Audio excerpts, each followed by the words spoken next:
Hello, assalamu alaikum. This is session 8 in this series, a review of Jawdat Said's main ideas.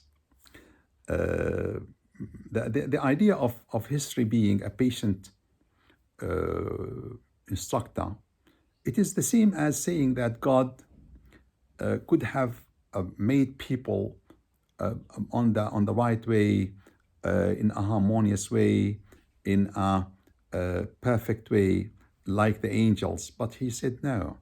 They wait. It is like saying wait and see. I mean, I know that what you do not know. He said to the angels, and he taught the human Adam the nature and names of things. So it is by learning and by observing history and having names. It means having symbols so that you do not have to learn things over and over.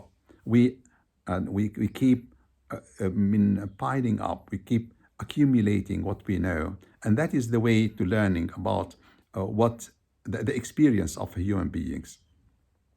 He says, I know that we now at this moment we can have a very bad view of humans. Yes, because what we see in the world is rather nearer to what the angels expected or prophesied about human behavior, that they will do mischief and shed blood. Yes, things are so bad now, but there are many signs that the humankind are keeping up. I mean, keeping and progressing and moving ahead. So yes, I mean, things give him hope and proper optimism. There is something that Jawdat also discusses as a response to many questions about putting the apostate to death. Al-murtad, qatl al-murtad in Islamic jurisprudence, al-fiqh. Because it seems that most leaders or leaders of schools of jurisprudence say this, that a person who commits apostasy must be put to death. قتل المرتد, they call it. But then when he was asked, for example, during his trip to Egypt, he said, I am amazed really. I don't know how Muslims can say this when they have the great verse, لا إكراه في الدين, let there be no compulsion in religion. How is it? I mean, how is it that you say to people, there will be no compulsion in religion, and then you say, if you desert this religion, you will be put to death? How is that? I mean, how is that? Do you think that in this way you are protecting Islam? He says.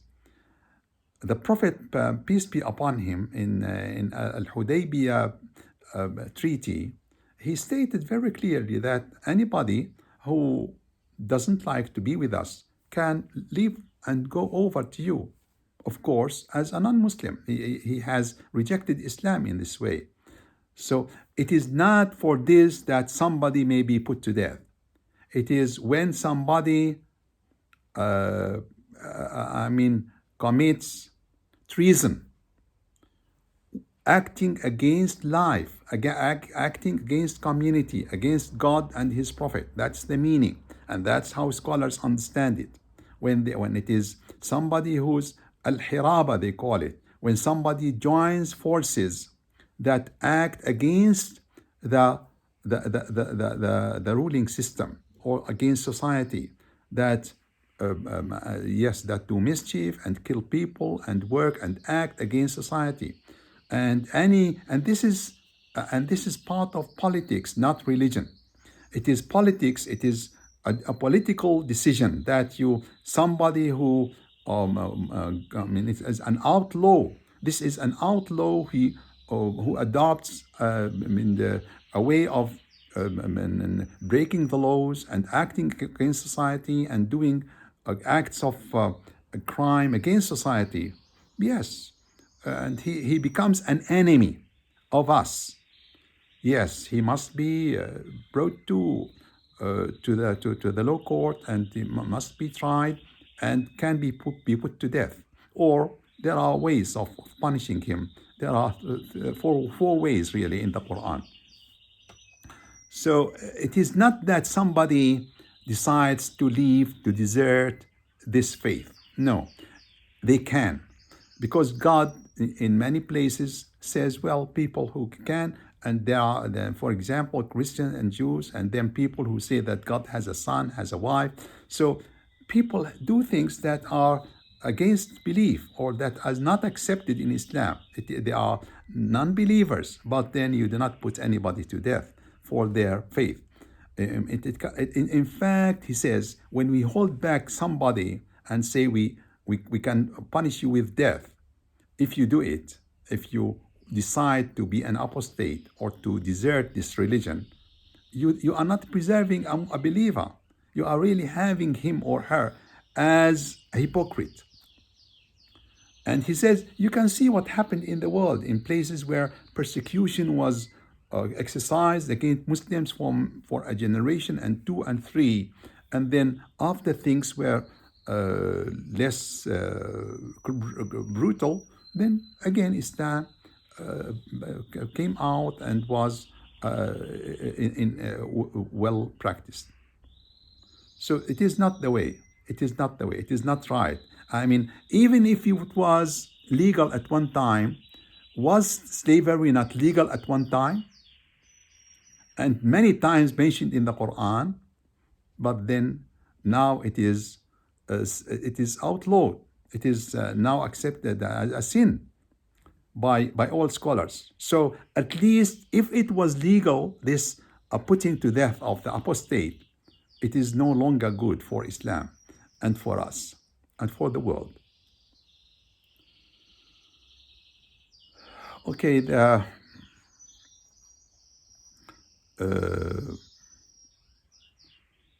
now the rule here is that as long as you believe that you have the truth, then let truth be victorious, let it rise, and let it have its place by people's accepting it through declarations, through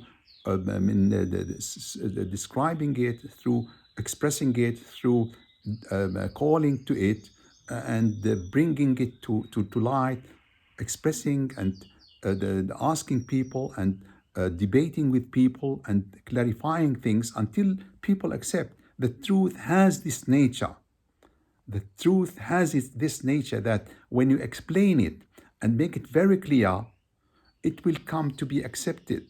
There is no need for threatening people, because threatening people is against Islam and against humanity and against mankind and against civilization. Thank you.